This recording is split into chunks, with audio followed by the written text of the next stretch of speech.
Let's talk about the guest that calls you from out of state or from a long distance. The first thing is, let's define what a long distance is. I view long distance as 3 hours or further. Because let's be clear, 2 hours, you could probably get someone to still come in and take a car for a test drive.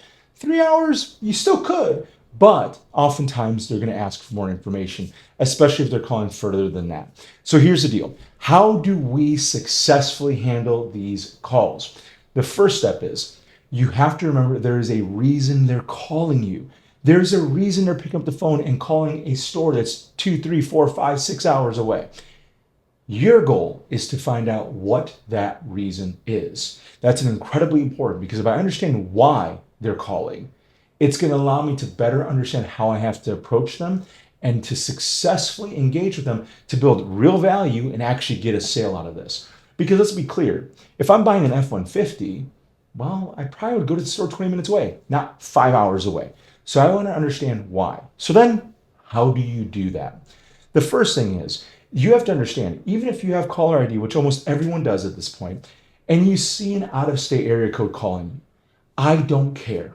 I'm not going to even worry about that, because I'm going to still ask for the appointment early in the conversation.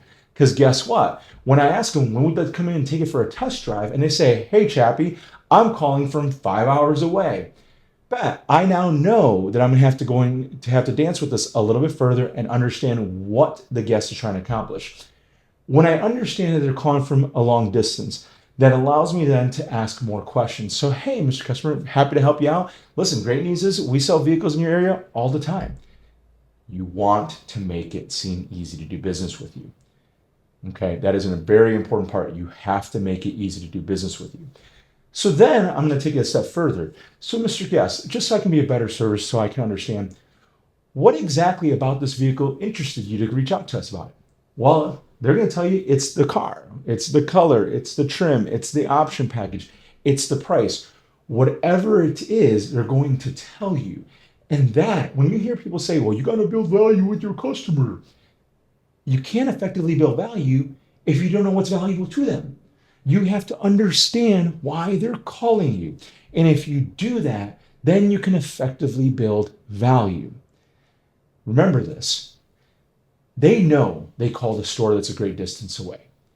They know that you're 3, 4, 5+ hours away. So guess what? You can assume that they're very serious about getting a vehicle.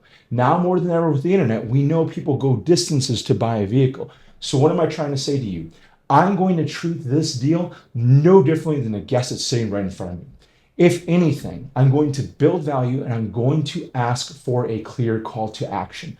I'm going to send a video to build value. I'm going to ask for the next steps. I'm going to ask them, when were they thinking of coming in to picking it up, or were you looking to have us ship the vehicle?